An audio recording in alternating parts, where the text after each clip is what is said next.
Sean Duffy joining us. He's co-host of The Bottom Line. Sean, so good to see you. I consider you an expert on the education topic because you're well-versed with 9 kids. What do you make of this ongoing teacher shortage? It got really bad during the pandemic, and we just don't really seem to be making meaningful progress even years later. How do we get to the bottom of this? So first off, you have the requirement that you have a teacher certificate to teach in a public school.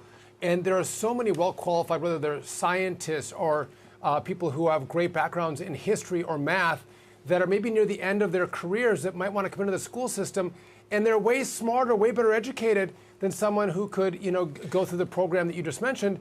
But the school system won't allow them in. Let's get the brightest and the best people into the school system to give a great education to our kids. And I think there's a frustration, Lydia, with the school system where instead of talking about, math and science and English, the basics of why we send our kids to school, there's been so much more of a focus on whether it's climate science, scaring the pants off our kids that the cities are going to be all underwater, or they want to talk about gun violence and anti-Second Amendment legislation.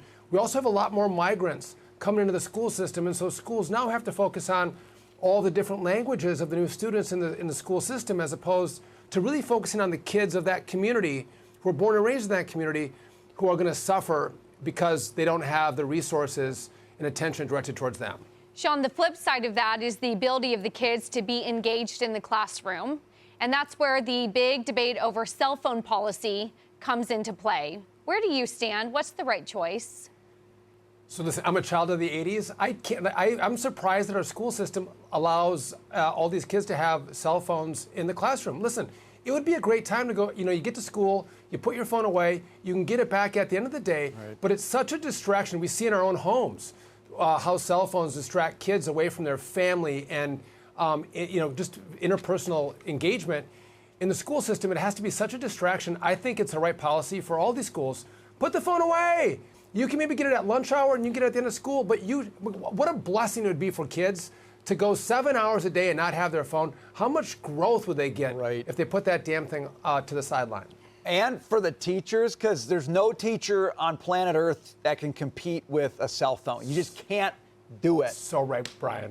Hey, I got to ask you about Kamala Harris. She's going to sit down for an interview, finally, but she's going to do it with Tim Walz riding in the sidecar, which seems really strange to me. What do you make of that choice? It seems like she doesn't feel confident enough to do the interview by herself.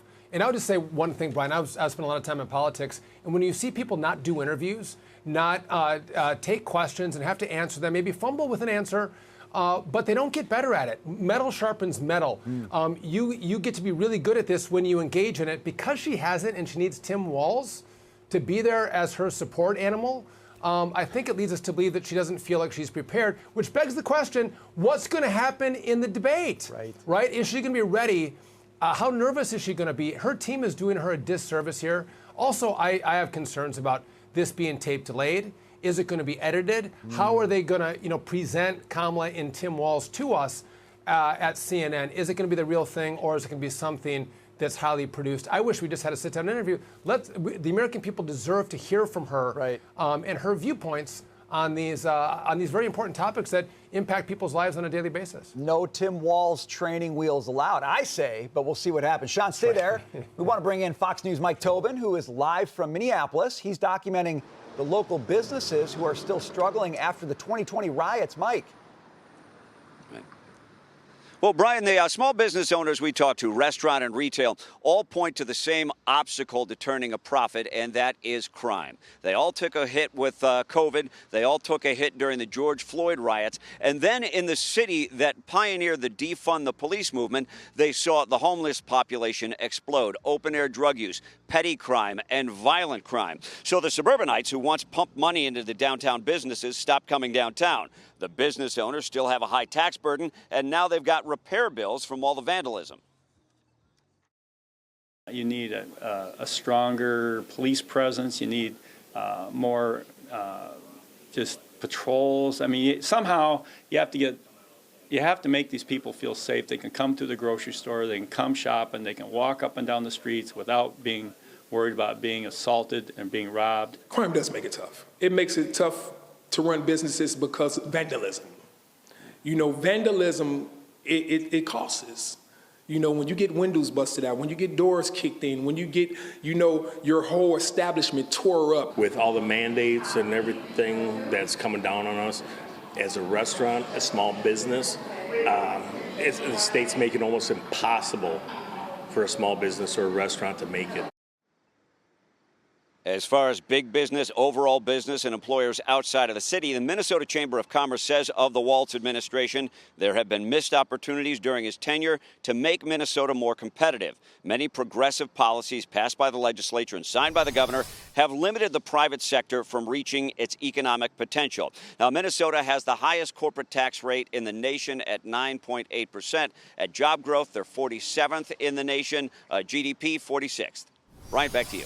Mike, great report. Thank you for that. Let's bring Sean Duffy back in. So, Sean, you spend enough time in Minneapolis. I certainly do. If you do, you know that what's happening in Minneapolis is the fine print of the Tim Walz regime, and more of America has to read that fine print. Yeah, and as you know, it didn't have to be that way, right? Tim Walz could have said, you know what, obviously George Floyd happened. People are angry, but you know what? You're not going to burn, vandalize, break into businesses and steal. We're going to put an end to it. But Tim Walz has managed Minnesota like San Francisco and LA have been managed, or Chicago have been managed. This idea that you can be soft on crime, not prosecute criminals, and you're going to have a safer community, this social justice warrior mentality, it destroys businesses. It destroys the economy. And by the way, you know this area, Brian. This was a great area to go to. A lot of young people, and I was young, I went down there all the time. You won't step foot in there right now because it's so dangerous. And how can you be a small business and try to make a buck and employ someone when this is what Tim Walz has gave you? And by the way, Tim Walz, what he did to Minnesota, he wants that for all America. We should be afraid. It's such a good point, Sean. It was a great place to hang out. It's not like he took a bad thing and made it worse. He took a good thing and turned it into a place. Even Minnesotans don't want to go watch a ball game down there because of the way that he wrecked Minneapolis. Sean, great to have a good Midwestern perspective on that and so much more. Great to see you.